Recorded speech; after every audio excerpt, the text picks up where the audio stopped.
Welcome to the Top to Bottom podcast. Now, I never get to intro the podcast, so I'm going to savor every second of it. Today, we have two surprises. The first surprise being, we have a very special guest. You might know him from Sales Feed. You might know him from his famous webinar with Keenan last week. And after today, he gets to add unfortunate guest victim of the Top to Bottom podcast to the list. I present to you none other than Will Aitken. Yeah. It's good. Will, my question for you today Okay. is, out of the two Top to Bottom podcast hosts, who is your favorite? Okay, hang on a second. That's a trap straight off the gate. Becc, because Becc. I Every didn't. time. Oh, she's here. Answer, don't good even answer. flinch. I mean, we never really needed Keenan, but now I'm gonna really solidify that. Keenan. I'd say it to rolled Keenan if he was here. Now, the second surprise is that today, Becc Holland, the lovely Becc Holland, will be doing a live discovery role play with Will as the buyer.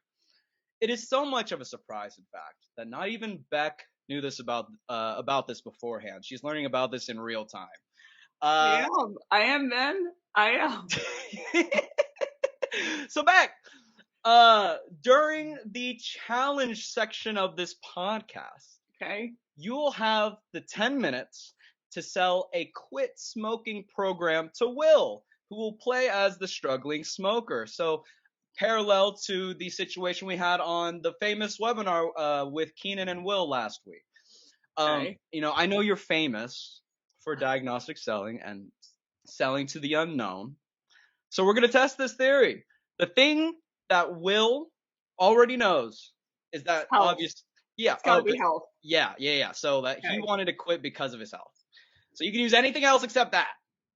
My heart is like beating so fast right now, like in the guillotine. Okay, so health. I can't use health. You can't use health. And here's another big kicker, right?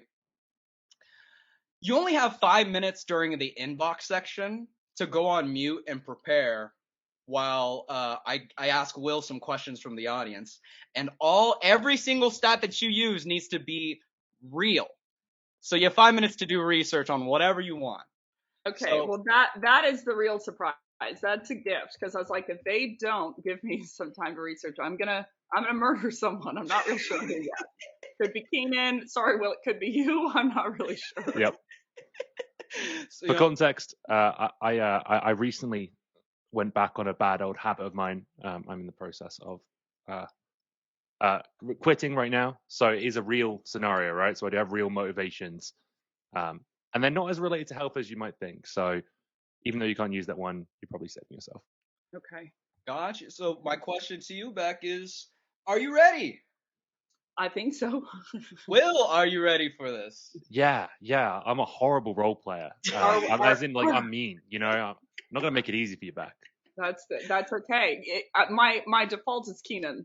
Okay, So okay. that's all I'm going to say is I'm going to say my default is. Well, this was a role play I was doing, and he hijacked it and said, no, I'm going to ask the questions here. And then I was, So we're doing that right off the bat? No. So for all the people who are watching today, we will be doing this in the challenge section of our podcast. So stay tuned towards the middle of our podcast for this live role play. But for now, we're on to the first segment of this podcast, which is Email Teardown. This is the segment where we tear down emails and messages that were sent to Becc and Will. So on to the first message. This was sent to Will, and it was very long, so we put in a little document, but it says, "Hey Will, I hope this email finds you well. I saw we are both attending Sales Feed Live, Selling in a Recession with Keenan and Will Aitken, and I'm impressed with your work. While your business has a lot of potential for growth, I noticed that it doesn't receive as much traffic as its competitors. This is likely due to a lack of focus on SEO and Instagram marketing. At blank, a branding agency based in London, UK, we specialize in helping brands build recognition through various marketing solutions. After reviewing your website and Instagram account, I believe there are several opportunities for improvement, particularly in the areas of SEO and Instagram engagement.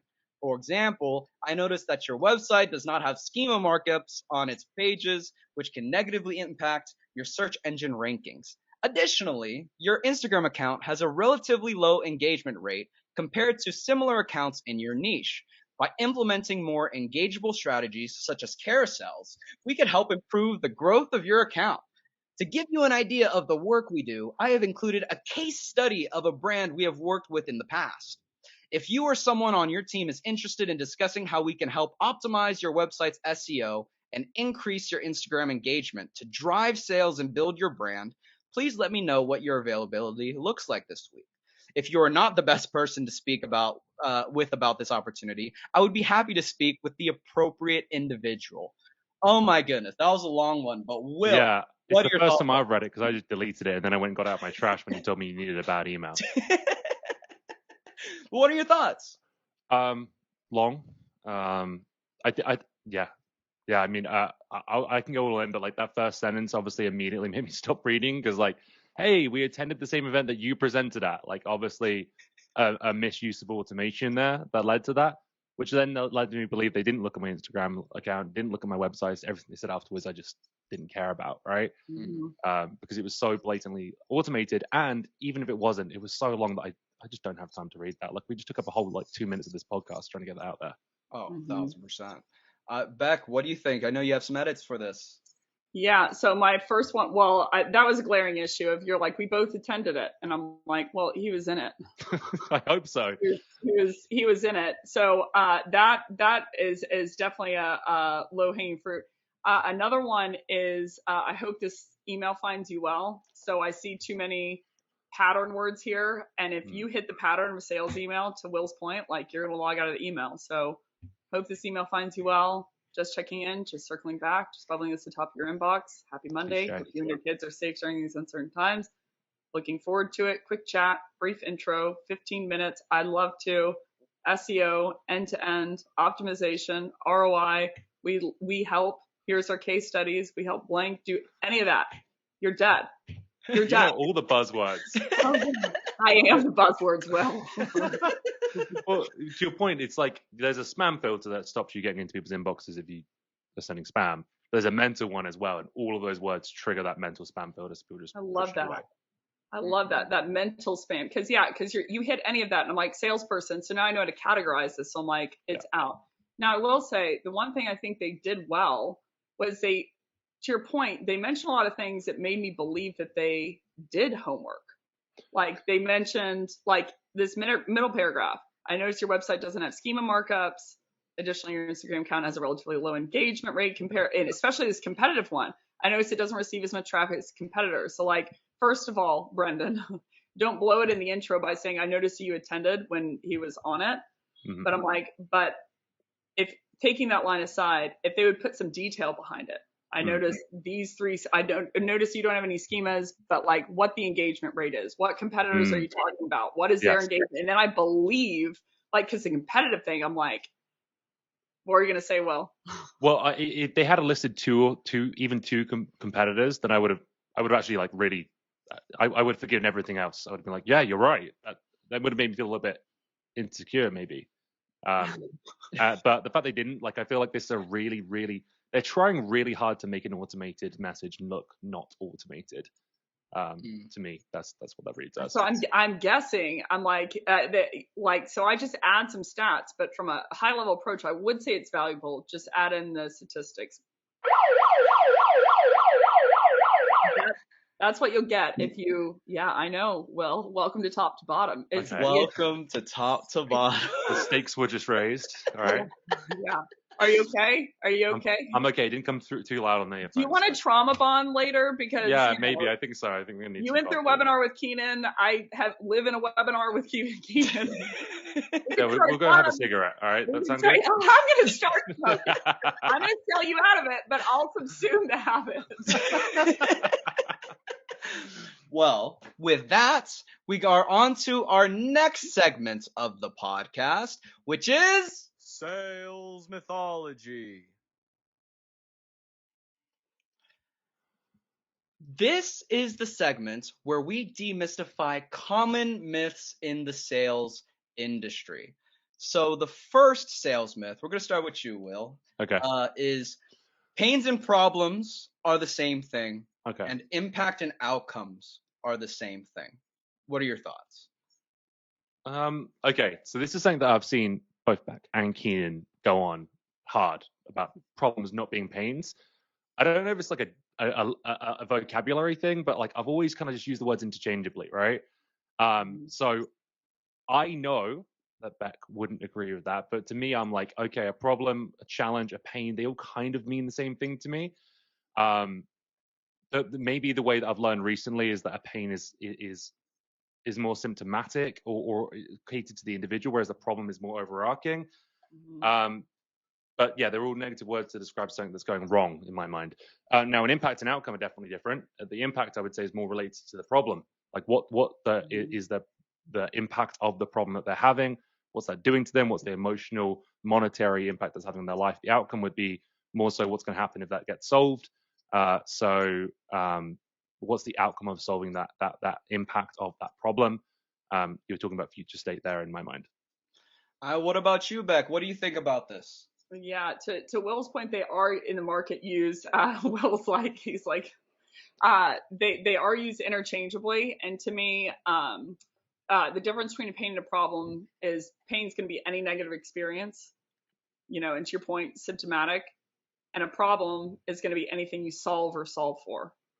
So all pains aren't problems, meaning all things that are annoying, I'm not going to solve for. There's a million annoying things that happen during my day that I don't actually take the time. And all problems, I think to the bigger impact, all problems aren't painful yet. So a lot of times you're trying to prevent a future pain from happening. It's like a good example being I was, trying to run a marathon. So I bought a new iPhone so I could hold charge in the marathon and not lose my T-Swift jams in the middle of the marathon. So there was no pain in the present. There was no negative experience yet. And so I think the thing that people miss in that is they think if I remind someone of their pain or I talk about their pain, I'm like, the reality is if the pain was egregious enough or the impact was big enough, they would have already tried to make a move to solve for it. So if they haven't, you're trying to outbound based on it, you're hoping that you run into them in like this small window frame where they're about to do something about it, but they just haven't yet. And you're like right there, right time, blah, blah. But I think that the difference is I'm not going to necessarily solve for a pain just because it's a pain. And I think reminding those buyers that pain isn't going to make them want to solve for it. You have to uncover, discover, present new information that all of a sudden mobilizes them to say, okay, this pain, this impact, etc., is bigger than I originally thought. So now, whereas before I wasn't going to do something about it, now I'm going to do something about it. I know I didn't cover impact and outcome, but how are we on time then? Let's go.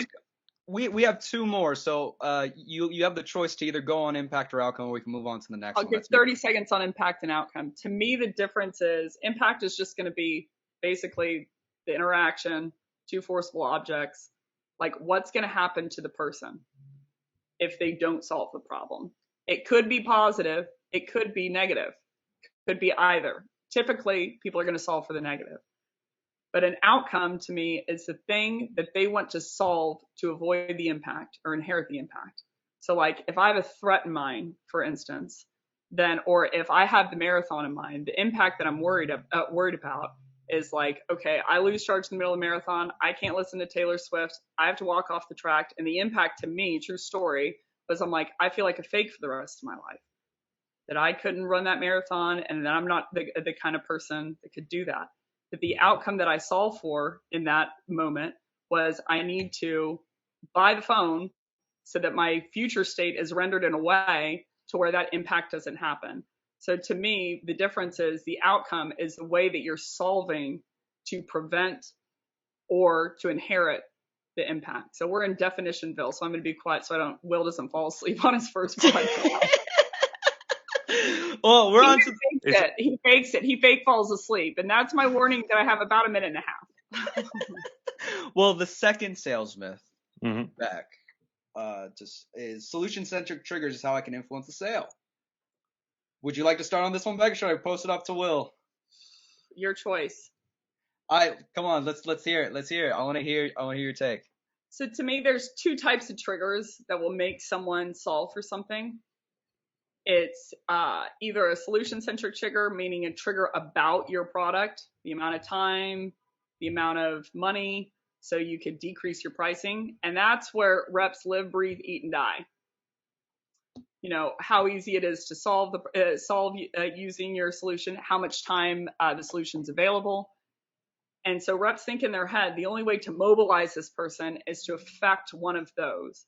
To me, the really low-hanging fruit is the diagnostic triggers of how can I identify, to Min's point on my guillotine challenge in like 20 minutes that I'm still terrified about, is can you find a problem that they didn't know about, a root cause that they didn't know about that will also be solved with a solution, and a future impact they didn't know about, a current impact that they didn't know about, current event trigger that makes a problem worth solving, future event trigger that makes a problem worth solving for. And if you add those into, like I'm hoping that in the challenge that Will came in for health, right? So instead of lowering the cost of my solution, I'm going to try to find and diagnose something that he doesn't know that's going to happen to him in addition to that one, and that will mobilize him to buy. He was about buying it before, but once you tack all of those ends, he's like, okay, I'm going to buckle and I'm never going to touch a cigarette again. I'm going to pass it to Beck and she's going to smoke it because there's stress from Keenan. So, Will, I'm going to pass to you. Will, what do you think? Should I repeat the sales myth? No, I think I got it. Solution triggers influence the sale. I think they do later, but to Beck's point, only if it's related to a root cause that's affecting them and causing them problems, right? So if there isn't one of those, then there's no point, really. It won't make the difference. So it probably will down the road when you get to the point of solving solutions. But if there isn't that problem in the first place, if it's not a big problem and there is no root cause that you can help them solve, then it doesn't matter. So no, it's not the main influence, but it probably will influence later on once you've got them to admit that root cause, that problem, and acknowledge it. Totally. Or know it, because I'm like, for their sake, because I'm like, they don't know. Yeah. They don't know. So it's like, how do I increase the size of the problem? Because what they understood was it was this big, but really the problem was this big. They just didn't realize it. So I'm like, that's the bucket that I'm in constantly is like and I'm like, on a side note, it should be our North Star, but to help them, like there's all this information that they didn't know that would hurt them, that like, once they know that, if they still say, no, then okay, well, at least they know now. Yeah. But anyhow. Or maybe even they realize the size of the problem, but it's like they think it's being caused by something else when the reality is it's like this other thing, right? Totally. Like, that happens all the time in sales as well. People come in with these ideas like, yeah, it's taking too long because I'm just going to use. I'm not as good as stories and analogies as you are, Beck. That's the thing here. Should have come ready with something here. But let's say they're sending documents, right? Like, it's taking too long. It's too manual. Or maybe it's not too manual, but the real root cause is that they have to go and start from fresh every time, right? So it's not actually the physical typing that's taking so long. It's actually going ahead and finding the document to begin. If they had templates in place, then they might actually be able to create that quicker, right? So that's like a different root cause that's causing the same problem. That might be a big problem, but if they try and solve like, oh, I want them to type less, well, they're going to end up solving the wrong root cause and therefore could end up investing in the wrong solution. That's going to cost them a bunch of money. A year later down, they're going to churn and come back. Totally. And I hear so many people be like, why do I feel salesy? I'm like, because you are, Brendan. I'm like, there's no freaking mystery here. Like, you are. I'm like, when you ask a question and they're answering, are you busy thinking of your next question? He's like, and I'm like, then how are you not leading them somewhere? Anywho, I digress. I know we have a third one. Oh yeah, quick fire third one. We only have 30 seconds, but all buyer intent is created equally. Beck, why don't you start us off on this one? Oh gosh. Okay, I got 15 seconds. In my head, there's five types of buyer intent. Inbound demo request. They are looking at reviews, PLG, free trial, freemium, blah, blah. Downloaded some marketing content, and then dark funnel. They're searching on the web. Those are not created equally. Inbound is very different from downloading marketing content. All I'm going to say. Well, Yeah, I mean, Don't get fished, Will. Don't get fished. yeah, I would just say, okay, there you go. All right. Well, that was a trap. Okay, That was a complete trap. there is a lagging indicator that like Keenan's always like, she's trying to trap me. She like put out a diagnostic. Well, I can understand how he feels. I can empathize with Keenan because like, I definitely got thrown under the bus. I'm like, but Will, here's left the on the thing. clock. You are lovely. Why would I do that to you? Now, Keenan, You don't know me well enough if you think that. Unrepentantly will admit to it right now. And if he watches this, I'm not in any way, shape, or form sorry. I'll lead him down that path, but you wouldn't do that. So I'm not doing that in the moment, Keenan. I know how you feel. Well, with that, we are on to the next segment of our podcast, which is Take It or Leave It. This is the segment where I introduce common sales tactics, and Will and Becc will let us know whether they will take it or leave it. The first one today is selling to negative problems only. Will, take it or leave it. I can honestly take it later, right? I remember this is quick fire, isn't it? Take it.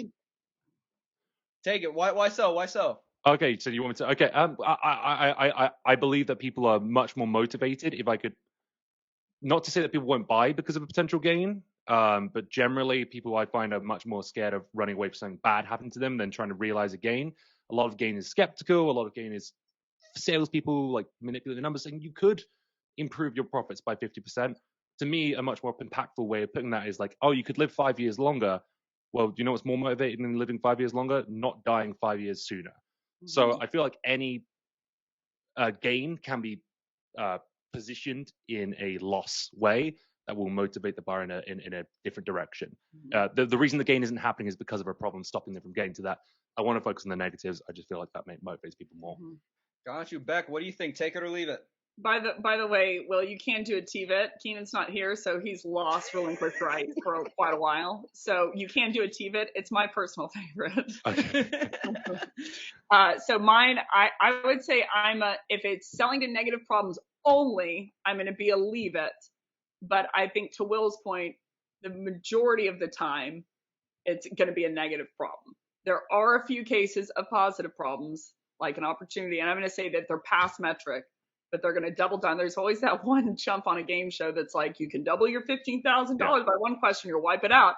There's always one Brendan, and he's like, let's do it. And then he gets the answers wrong, and it's underneath the table. So I do think there are cases of it. So I'm going to leave it if it's strictly, but by and large, yes, I believe it's negative problems that people are looking to solve. Got you. The second take it or leave it for today is asking questions to get my buyer to think a certain way. Becc, take it or leave it. Hard freaking leave it. That's going to surprise people. But from my view, say it in quip and then I'll pass to Will. A doctor doesn't ask questions to get the patient to think in a certain way. Yeah. Sorry, guys.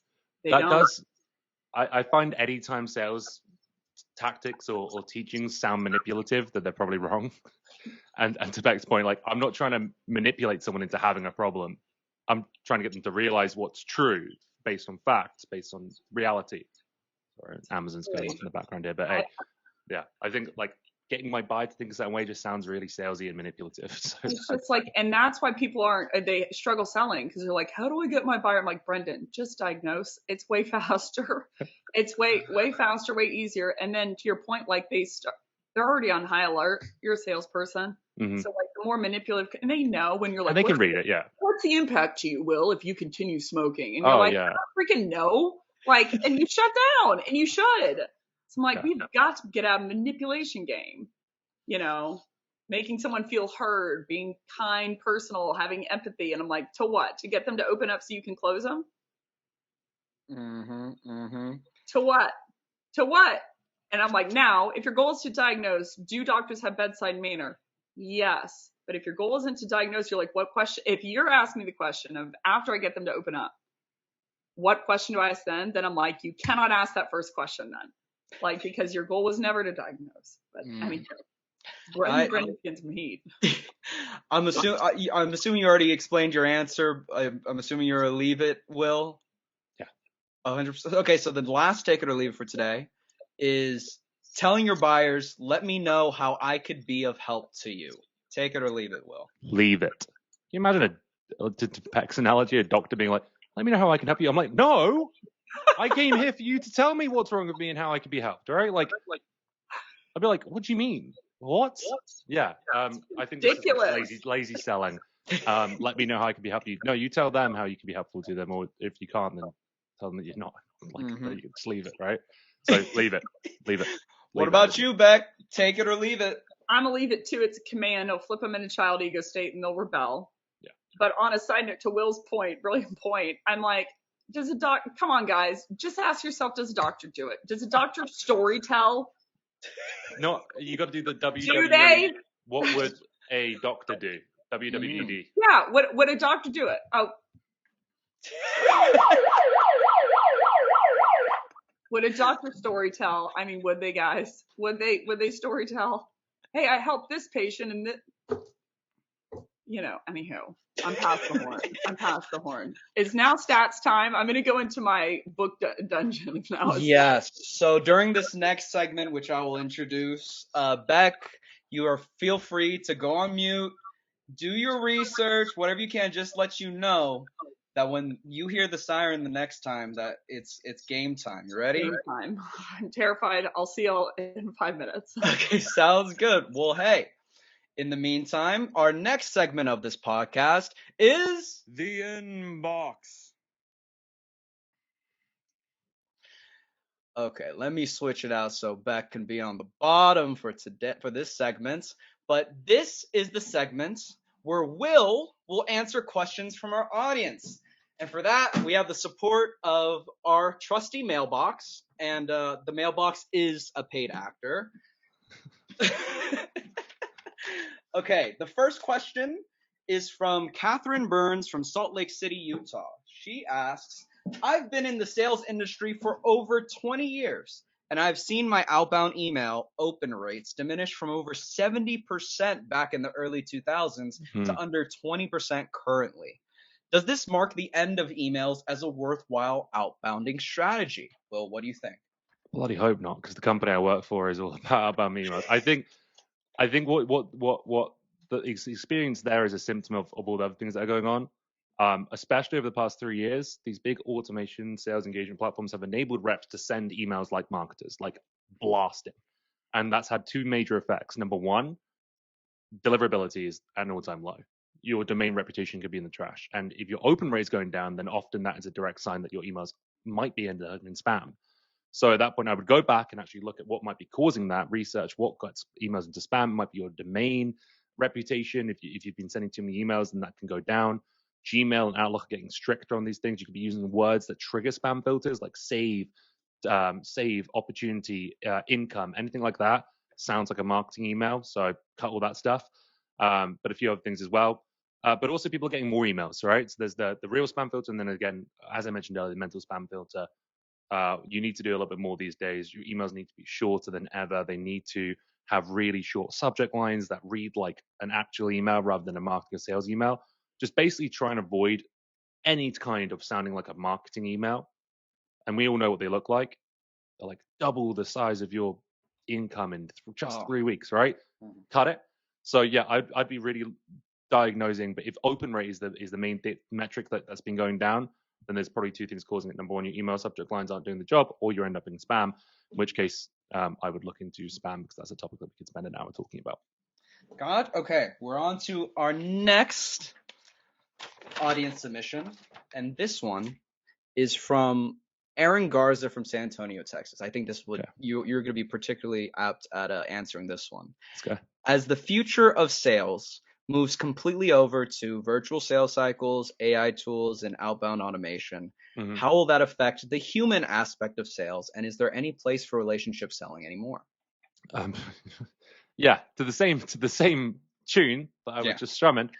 Automation is stupid in a lot of places. It can be helpful when used the right way, but for the most part, it's just abused by sales reps as a way to do the job without doing the work. How can you say that you are connecting at a human level if you're using any form of automation while reaching out to people? It just doesn't work that way. There are certain cases where you could, let's say, reach out to 5 people, one account, with using automation, speed that along a little bit. But even then, all of that, all the automation, all the AI is actually, in my mind, an opportunity for folks to actually really do what selling is, which is being human, standing out, being unique. So look at what those things look like and then just do the complete opposite of them. Stop with the, hey, I saw that you're a title at company. We work with lots of companies in the industry, right? Like, get rid of that and instead flip the script entirely and just focus on, I noticed this thing about you. I thought that might mean you might be facing this challenge. These companies are doing this, solve that, but I'm curious, is that something you've realized yet? Or is that something that you're concerned about? Or how are you avoiding that? And just keep it super simple and short. But yeah, be you as well in all of that. Like, I'm a big fan of being funny in emails because, believe it or not, AI is not funny. Tell ChatGPT to write you a joke right now and you might get a snicker out of one of the 5 jokes it gives you. 100%. So let me ask you this: for those who are, evangelizing ChatGPT as the game changer of the sales industry, what response would you give to them? I mean, it's only as good as the inputs, so there is definitely some ways to use it better than others. The platform I sell is based on ChatGPT, but it's not designed to replace sales rep. If you're that easily replaced by AI, then you're not doing a very good job at your job. You're not doing a very good. If you're that easily replaced by a robot, then you're not bringing enough of yourself to the role, enough intelligence, enough smart, enough empathy, enough of the things that make us human. So use AI to make yourself better. Use ChatGPT as a personal assistant. Use tools like the one I sell to help you write better emails, but don't get them to replace you, because then your job security is probably at risk anyway. I'm going to stop that time. 100%.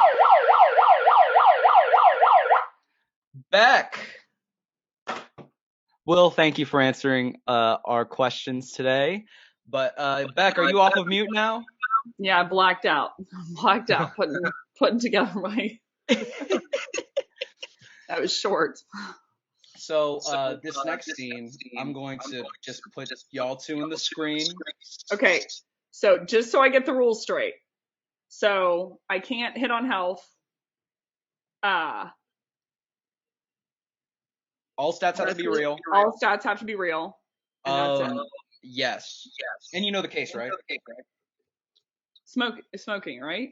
Mm-hmm. I was like, if it's not smoking, I am hosed. That's all I did research on. Well, it's not smoking. Okay, well, hey, it's a little bit echoey, so I'm gonna mute Beck just quickly. But hey, we're on to our surprise live role play with the lovely Beck Holland and the lovely Will Aitken, and we're gonna start it with this segment, which is the challenge.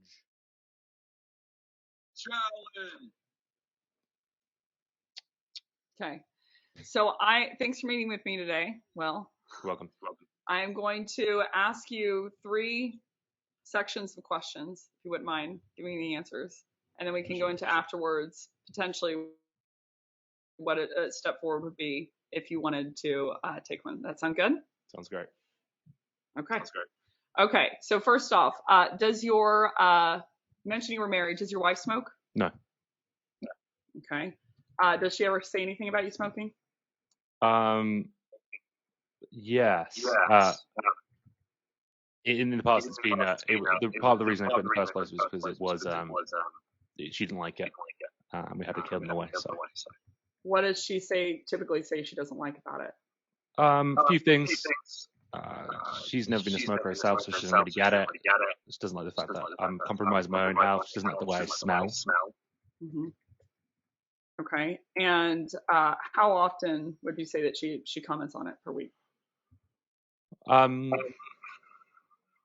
Anytime I've had a cigarette and we spend time afterwards without me being able to wash my hands and chew some gum, that might be a point where she'd point out, say, oh, did you have a cigarette? And sometimes it's just that.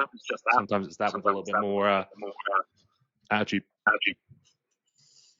More push. Okay, so if you had to guess, how many times per week would you say that she makes some type of comment? 10. 10. Okay. Has it ever? You kind of mentioned a little bit. Has it ever resulted in a fight directly from it? Yeah, I would say so. Typically, more so from when I've tried to hide it. rather than being forthcoming with the fact that I'd Okay. cracked on it. Okay. And outside, if you put smoking aside, can you hear that siren, by the way? I can, like, yeah, I was worried our section was over again. Put smoking aside. Do you have any fights outside of that about anything else? Not really, not that many, no. Okay. Has she ever tried to help you stop? No, I own that part. Okay, you own it. So you're buying all the gum, you're buying everything to try to stop. Correct. When did you first meet, out of curiosity? 2016. Okay, I'm trying to do quick math. And were you smoking whenever you first met? Yes. Okay, you were. Okay, we're gonna transition. Second section. Do you have kids? I do have two. Okay. Any plans to have more?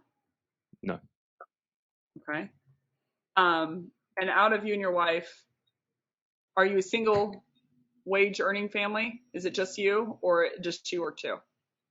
Right now it's just me, and she's on parental leave. Okay.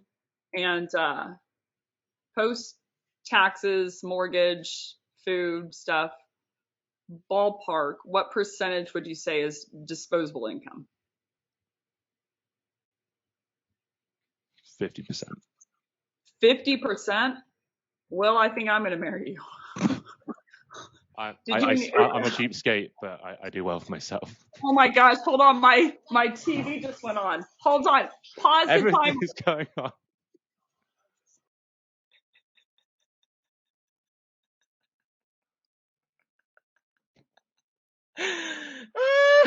Oh.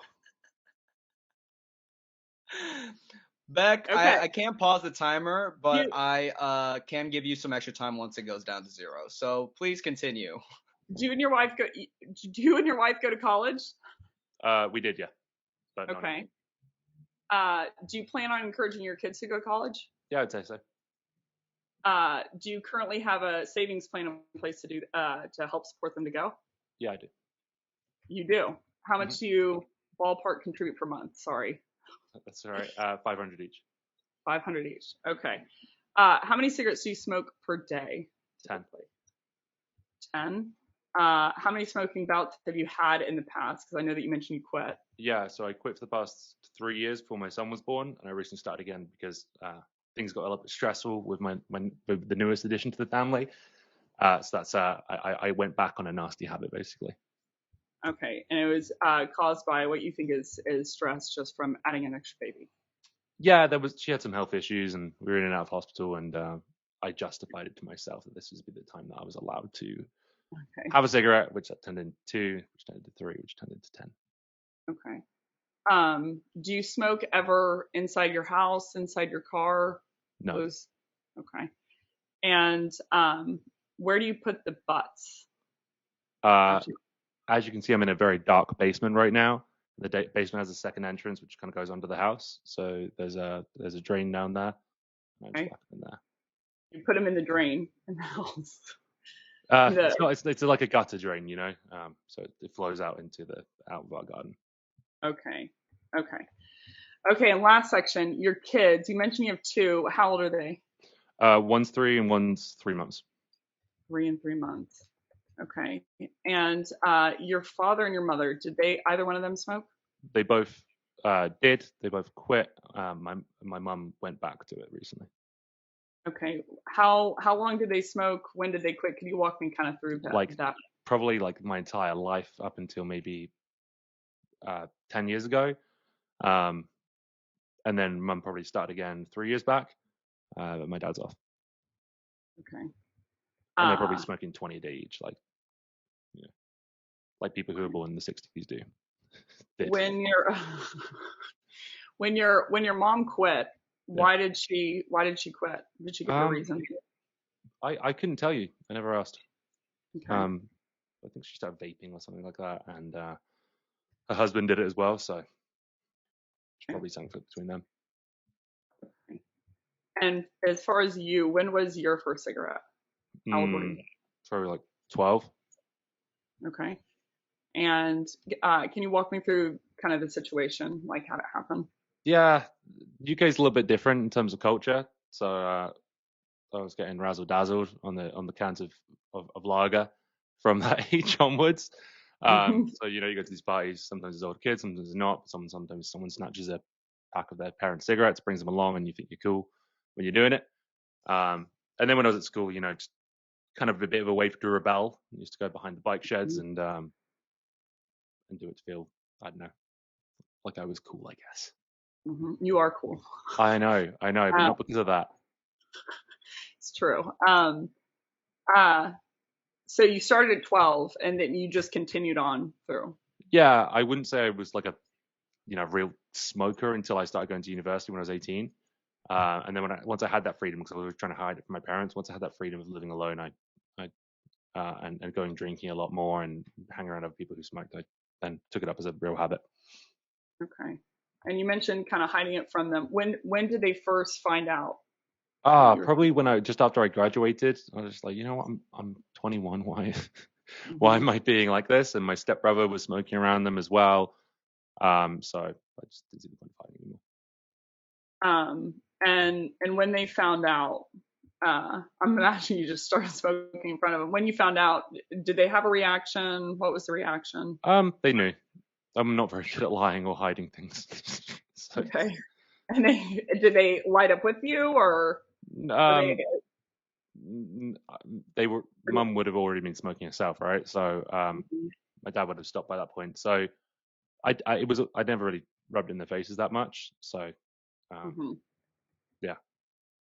Okay. But there was never any condonement to stop. No, I mean, obviously there's that general pressure, but like my dad was here recently, and I have actually technically, I'm giving up right now.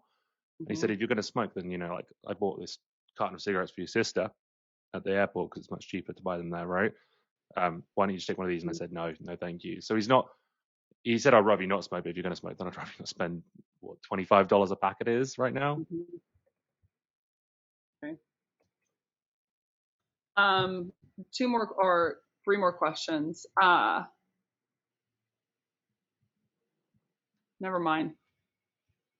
That's all my questions. So I have some stuff to tell you. You want good news or bad news first? I'll take the bad news first. Bad news first. So I'll start with bad news. We'll do two sections of it. So the bad news is, we'll start with kind of the relationship and then we'll get to the kids. So the bad news is that 53% of smokers have suggested or documented that they went through divorce, citing smoking as the main reason. And it is known as the number one cause for divorce is going to be lifestyle, no horn men, lifestyle, or chores or lifestyle choices. So 53% likelihood that it could result in some type of divorce just because of, the quote unquote broken trust that's listed here. But a 78% likelihood that it's going to negatively impact the marriage to some degree. So the good news in all of that is you're early on. You just started smoking again from what I understand.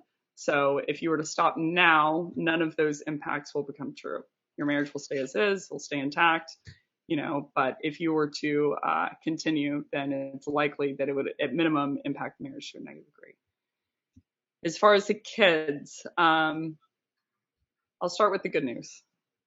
So the good news is your kids are only 3 and 3 months. So they don't start to form cognitive memories until they're 5 to 7. So the great news is if you were to quit today, they would have no memory of it. They would never remember you as a smoker. Memory being defined as it can be predicated on they either smell it, hear someone reference to it, they see you smoking, or they find a butt. So they would have no memory that you were a smoker. My heart is pounding. The bad news is if you are still smoking by the time your eldest is 5 and they do commit to memory that you are a smoker, they're 4 times more likely to become a smoker themselves. And it will mirror, kind of like you talked about to the stepkids, the likelihood onto the younger children. So by the time they hit 5, 4 times more likely to become a smoker themselves. The number one cause of someone becoming a smoker in high school years is that they, kind of like you mentioned, they have a parent who does it. They'll have their first cigarette at 11. They'll become physically addicted by 14. And out of all the kids that start smoking in high school, 50% of them will die from it.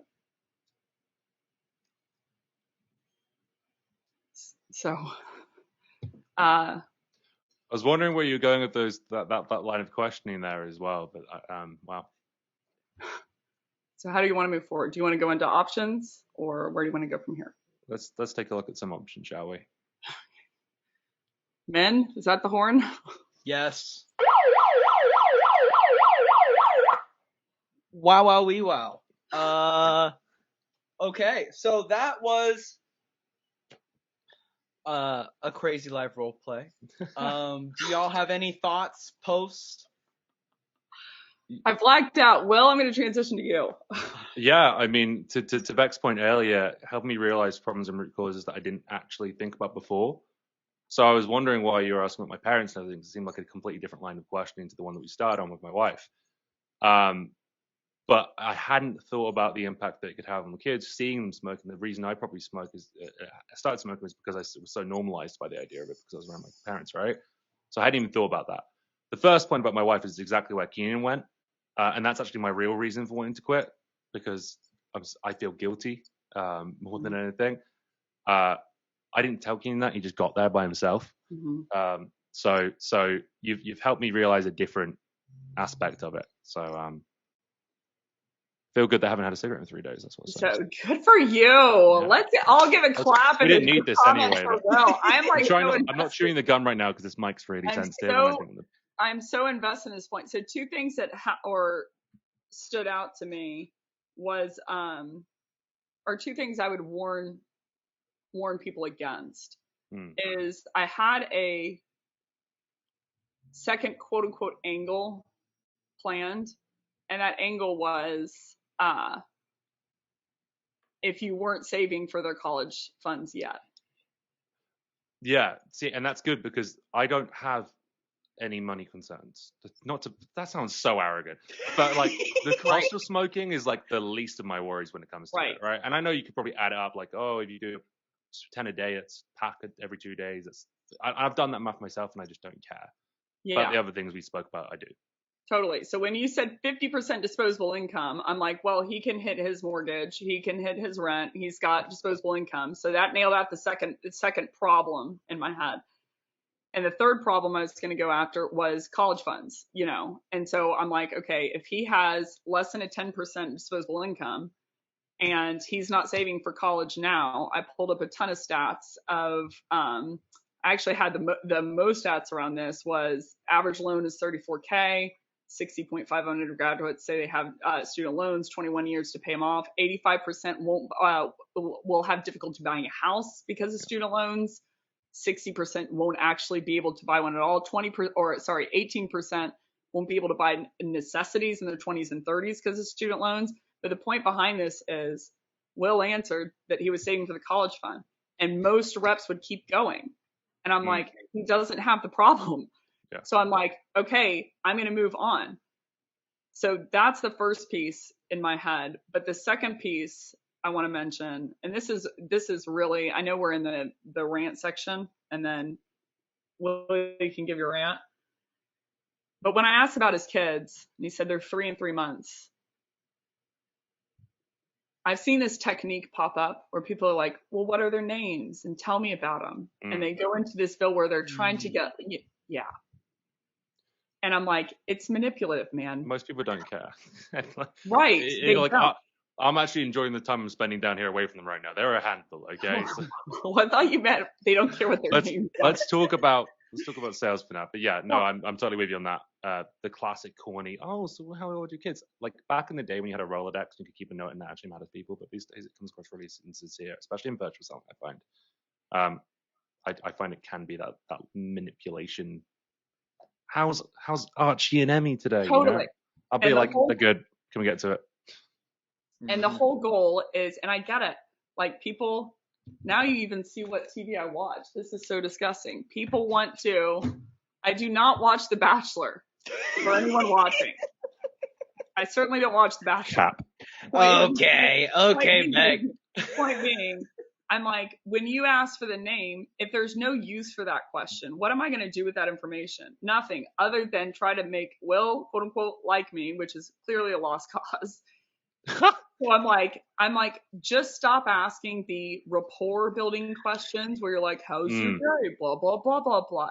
Just cut into the meat. So I'm like, hey, these are the 4 impacts that I think he might not be aware of. So it makes sense, about the smelling thing. But I was like, the 2 in the middle, point being, if they don't have the problem, ethically, you have to move on. And stop, in my head, I'm like, I'm going to try and avoid any kind of question. Like if I had said, Will, what's your kid's names? I think he would have shut down at that point. I've had that happen to me while being part of the buying process before, and I'm like, can we just get to it? Like, because when you're doing 4 demos from 4 different vendors, I know this is different inbound context, right? Mm-hmm. But like, that's not what we're here for, Mm-hmm. I'm a fan of Star Wars. Use that if you have to use something to make it quite obvious. So that's it. Men, are we doing a rant today? Yes, we are doing a rant today. We're going to start with Will. For all of our new viewers, this section is where Becc and Will give us their closing thoughts. Will, what is your rant for today? I feel like I've already done this rant earlier on, but it's like this whole lazy selling drives me insane. Like this whole AI thing, where everyone's like, AI is going to change sales. It will if you're shit at sales. I promise you. Mm-hmm. Yeah, you'll probably be replaced. All right, you don't have much job security if that's the case. Right, if you're doing the bare minimum, if all you're doing is sending out blast emails that are not even slightly thoughtful, personalized, are going to be relevant to the person who's reading them, that don't highlight a problem, then yes, AI is going to come in and kick your ass. If you're showing up to calls and reading the same 10 questions to your prospects and pissing them off, yes, AI is going to kick your ass. The buyer's going to want to self-serve because you're so annoying. Mm-hmm. So like, anything that makes your life easier, you shouldn't be. That's just in some cases trying to avoid doing the hard work, and doing the hard work is what separates us in sales. Sometimes it's what makes us memorable, what makes us unique. It's what's like what you bring to it. To the point, I once made a post and Keenan didn't like it very much, but it basically said there's more than one way to be good at sales. And I didn't mean like there's more than one way to be good at sales without gap selling. Shame. Well, you just pinged me before you made these posts. I'm sorry, what was that? I said, never mind. Keep going. Anyway, it hurt because I look up to Keenan, right? But the point is, what I wasn't trying to say is, hang on, this is cutting out a little bit. What I wasn't trying to say is there's more than one way. You don't have to do gap selling to be good at sales. What I'm saying is, if Becc and I asked the exact same questions in the exact same order and did the exact same things in the call, it would not generate the same 2 outcomes, because Becc and I are different people, and how we show up to the conversations is different. So that's what I meant. There's more than one way to show up, and who you are, because selling is so human in nature, is going to make an effect on it. But if you're not bringing yourself to the role, then yes, AI and automation and layoffs are more likely to affect you.